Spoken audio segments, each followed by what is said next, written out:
कभी सोचा है अगर रात के सन्नाटे में कोई हंसी सुनाई दे और वो हंसी इंसानी ना हो तो क्या करोगे? ये कहानी सिर्फ डर की नहीं है, ये कहानी है रूपा नाम की उस औरत की जिसे मरने के बाद भी चैन नहीं मिला। एक छोटा सा गांव, एक पुराना शमशान और एक लाल साड़ी में बैठी वो जो अब भी अपने अगले मेहमान का इंतजार कर रही है। अगर आप रात में अकेले सुन रहे हैं तो हेडफोन ज़रूर लगाइएगा, क्योंकि इस कहानी की कुछ आवाज़ें सीधे आपके कानों तक नहीं, आपकी रूह तक पहुंचेंगी। आप सुन रहे हैं चुड़ैल की रात, शमशान का रहस्य, जहां हर रात का कण एक रात छुपाए हुए है। तो चलिए उस रात पर लौट चलते हैं जहां सब कुछ शुरू हुआ था। शमशान की आग, राख और वो लाल साड़ी। ये कहानी है एक छोटे पुराने गांव ढोलपुर की। ढोलपुर का शमशान घाट गांव से कुछ दूरी पर एक सुनसान मैदान में था। लोग कहते थे कि उस शमशान पर किसी शक्तिशाली आत्मा का साया है जो अमावस्या की रातों में जागती है। रात के ठीक 12 बजे थे। आसमान में आधा चांद बादलों के पीछे छिपा था, जिसकी हल्की धुंधली रोशनी जमीन पर एक भयावह साया डाल रही थी। शमशान घाट पर उस दिन 3 शवों का अंतिम संस्कार हुआ था। जलती चिताओं की धीमी आवाज़, संतरी लाल लपटें और राख के ढेर उस अंधेरे में ऐसे लग रहे थे मानो धरती कांप रही हो। तभी राख और जलती लकड़ियों की हल्की हल्की गंध के बीच किसी के होने का एहसास हुआ। वहाँ बैठी थी एक बुजुर्ग महिला, जिसके शरीर पर केवल एक गहरे लाल रंग की साड़ी लिपटी थी। उसका चेहरा झुर्रियों से भरा हुआ था, बाल सफ़ेद और बिखरे थे, लेकिन उसकी आंखें नहीं थीं, बल्कि 2 जलते हुए लाल अंगारे थे। चेहरे पर एक ठंडी क्रूर मुस्कान थी जो किसी इंसान की रूह कपाने के लिए काफ़ी थी। वह जमीन पर फैली राख के एक ढेर के पास बैठी थी, जैसे वह उसका सिंहासन हो। उस महिला का नाम था रूपा। गांव के लोग उसे चुड़ैल कहते थे।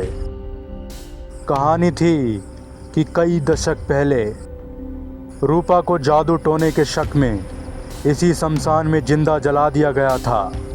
मरने से पहले उसने एक श्राप दिया था कि वह हर उस व्यक्ति को अपनी मौत का दर्द देगी जो उसके रहस्य को जानने की कोशिश करेगा या रात में शमशान की शांति भंग करेगा।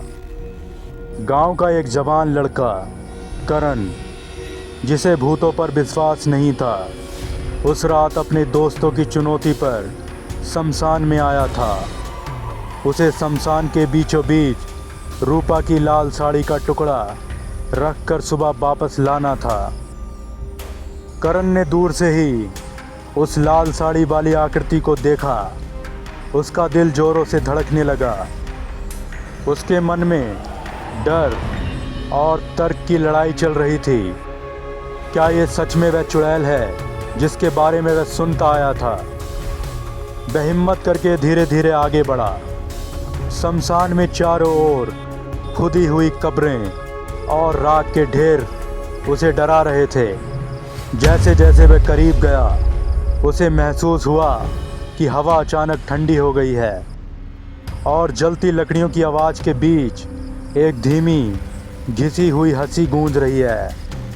रूपा ने अपनी आंखें बंद कर रखी थीं, लेकिन जैसे ही करण ने अपनी सांस रोकी, उसकी लाल जलती आंखें सीधे करण पर खुलीं। आ गए मेरे नए अतिथि। उसकी आवाज़ इतनी भयानक और खौफनाक थी कि करण घबरा गया। करण वहीं जम गया। वह भागना चाहता था पर उसके पैर मानो जमीन से चिपक गए थे। रूपा ने अपना हाथ उठाया। उसकी लंबी काली उंगलियां धीरे धीरे उस राख के ढेर की ओर गईं जिसके पास वह बैठी थी। तुम यहाँ क्यों आए बच्चे?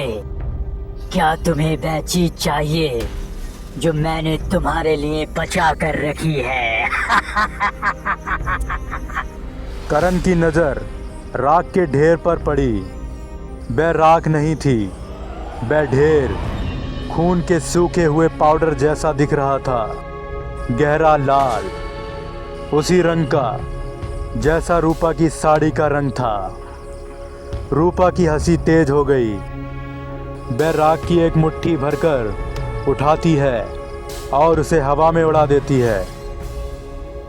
हवा में उड़ते कण अचानक इंसानी मांस के छोटे छोटे टुकड़ों में बदल जाते हैं और करण के चारों ओर बरसने लगते हैं। ये मेरा तोहफा है, मेरे दुख का अवशेष। अब ये तुम्हारा हिस्सा है और तुम मेरे आज के शिकार हो। तुम यहाँ से बचकर नहीं जा सकते। रूपा की आंखों से आंसू नहीं बल्कि खून की बूंदें टपकने लगीं। उसने अपनी पूरी शक्ति से चीखना शुरू कर दिया।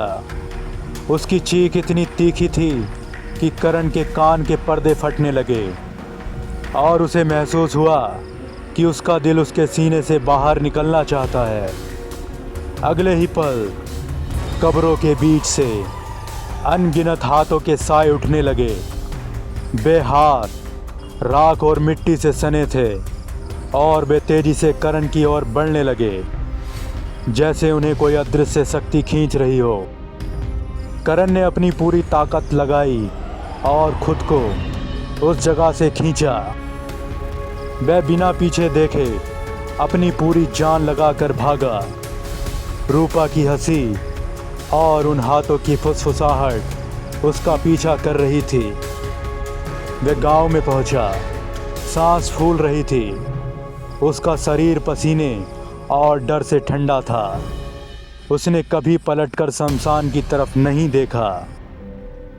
अगले दिन गांव वालों ने करण को एक भयानक हालत में पाया। वह पागलों की तरह बर्ताव कर रहा था, लगातार लाल रंग से डर रहा था और उसके पूरे शरीर पर छोटे छोटे घाव थे जैसे किसी ने उसे नाखूनों से नोचा हो। सबसे भयानक बात यह थी, उसके बिस्तर के पास जमीन पर एक गहरा लाल रंग का सूखा हुआ पाउडर पड़ा था। किसी ने उस रात करण की बात पर यकीन नहीं किया सिवाय उसके दोस्त के जिसने उसे चुनौती दी थी। पर उस दोस्त ने भी अगले ही सप्ताह धौलपुर गांव छोड़ दिया, ये कहकर कि शमशान की राख किसी के खून से बनी है और वह चुड़ैल उस राख के जरिए अब भी उस गांव में है। तो क्या करण सच में उस रात बच गया था या फिर रूपा ने उसे अपनी राख का हिस्सा बना लिया? कहानी खत्म हो गई है लेकिन उस शमशान की हंसी अब भी बंद नहीं हुई है। हर अमावस्या की रात जब हवा ठंडी पड़ती है तो धौलपुर गांव के लोग कहते हैं रूपा की लाल साड़ी फिर से लहराती दिखती है और राख से उठती है वही पुरानी फुसफुसाहट। अब किसकी बारी है? अब मेरा नया अतिथि कौन है जिसका शिकार मैं कर सकूं?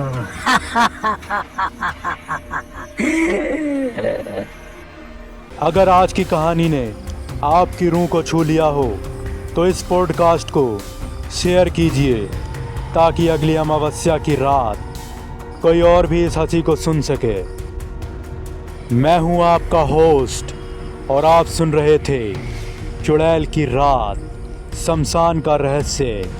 अगली बार एक नई रात, एक नया डर, पर सवाल वहीं रहेगा, क्या आप अकेले सुनने की हिम्मत रखेंगे?